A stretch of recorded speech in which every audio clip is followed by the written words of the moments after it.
क्या इजरायली यहूदी ही यदुवंशी हैं? क्या बोला तूने?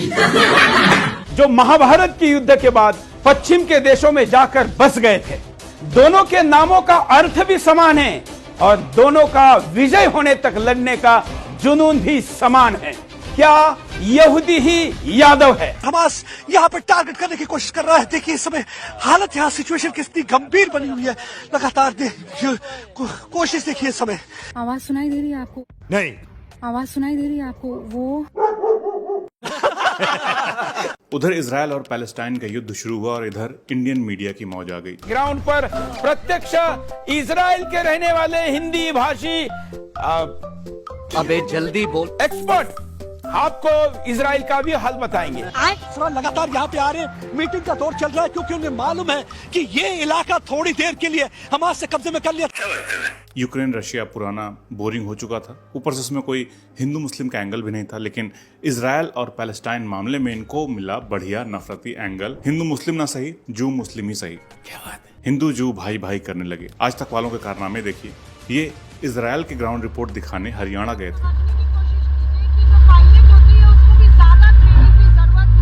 इन धुरंधरों के थंबनेल देखिए, एक से बढ़कर एक। कैसे रिपब्लिक भारत वालों की टीवी पर मोदी जी स्नाइपर चला रहे हैं इजरायल की तरफ से, जबकि भारत ने ये कभी नहीं कहा कि वो पैलेस्टाइन के खिलाफ है, इजरायल का सपोर्ट करता है। India has always advocated the resumption of direct negotiations towards establishing a sovereign, independent and viable state of Palestine.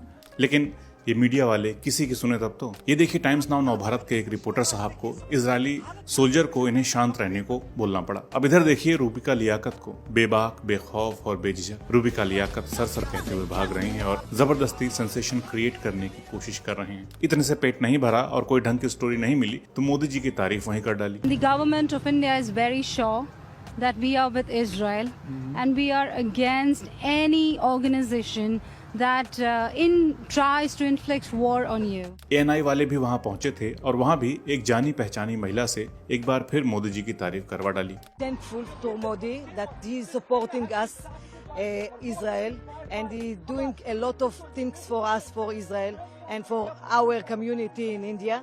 अब यार इजरायल पैलेस्टाइन की जंग में विश्व गुरु का कोई तो योगदान होना ही चाहिए, मगर कोई पूछ ही नहीं रहा है। खैर, मीडिया का किया धरा जमीन पर उतरना ही था, तो उधर मीडिया ने आई स्टैंड विद इजरायल किया और इधर बनारसी सब गंगा आरती करने लगे इजरायल के समर्थन में। 14 अक्टूबर को Bharat Pakistan world cup match के दौरान क्रिकेट स्टेडियम में फैंस इजरायल के सपोर्ट में प्ले कार्ड लहरा रहे थे। हमारे बेरोजगार हिंदू जवान सोशल मीडिया पर इजरायल की तरफ से मोर्चा संभाले हुए थे और मुस्लिम भाई गाजा पैलेस्टाइन के समर्थन में उतर चुके थे। यहाँ माहौल बनता देख योगी जी ने यूपी में डायरेक्शन दे दिया कि अगर किसी ने हमास का समर्थन किया तो उस पर एक्शन लिया जाएगा। उधर लेफ्टिनेंट यति नरसिंहानंद ने अपने गेरुआ ब्रिगेड के जवानों के साथ इजरायल जाने की घोषणा कर दी। मैं और मेरे शिष्यगण लगभग हम 1000 की संख्या में इजराइल में बसना चाहते हैं। कितना इंटरेस्टिंग देश है हमारा, लेकिन युद्ध कोई मजाक तो है नहीं। और अगर आपकी सहानुभूति सिर्फ इजरायल के लोगों के साथ है या फिर सिर्फ पैलेस्टाइन के लोगों के साथ है तो आपको दरअसल किसी के साथ सहानुभूति नहीं है। आप एक नफरती हैं और मानसिक तौर पर बीमार हैं, धर्म के चश्मे से ही दुनिया देखते हैं। और यही बात इस मीडिया पर भी लागू होती है जिसने अपनी सहानुभूति तय कर रखी है इजरायल के साथ और पैलेस्टाइन के लोगों का दर्द इनसे देखा ही नहीं जाता, ये इग्नोर कर देते हैं। क्या ये युद्ध अपने देश के प्रधानमंत्री का प्रचार करने का मंच है? क्या ये युद्ध आपके टीआरपी बटोरने का जरिया है? क्या ये युद्ध अपने देश की माइनॉरिटीज को टारगेट करने का बहाना है?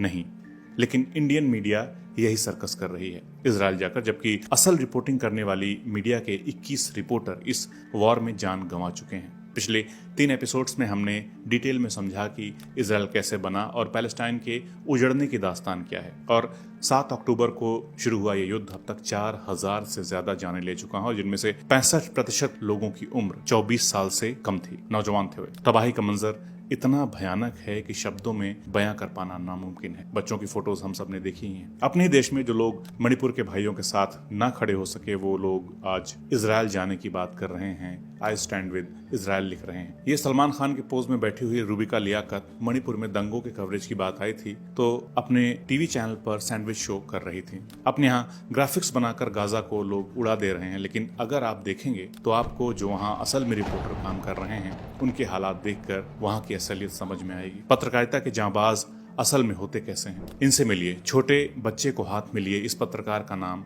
मोमेन क्यूराकिया है। 2008-9 के इजरायली हमले में इन्होंने अपनी दोनों टांगें गंवा दी थी, लेकिन गाजा से रिपोर्टिंग कर रहे हैं बिना किसी शोबाजी के। ये एक ऐसी जगह है जहां पर लोगों के घर तबाह हो रहे हैं, जाने जा रही हैं। वहां से सीरियस कवरेज के बजाय हमारी मीडिया के लोग इजराइल लगातार भारत का नाम ले लेकर तारीफें कर रहा है, देश के नेता का प्रचार कर रहे हैं, अपने यहाँ की माइनॉरिटीज को टारगेट कर रहे हैं, एक कम्युनिटी के लोगों को डिमोनाइज करने की कोशिश कर रहे हैं। मोहम्मद और मोहम्मद की किताब, शैतानी किताब को मानने वाले राक्षस। कभी कभी लगता है कि आज से 15, 20, 50 साल बाद जब कोई देखना चाहेगा कि इजराइल पैलेस्टाइन का वॉर इंडियन मीडिया ने कैसे कवर किया था, तो उसे यही सब नमूने मिलेंगे। ये वीडियो बना रहा हूं ताकि इनकी कलाकारियां दर्ज होती रहें।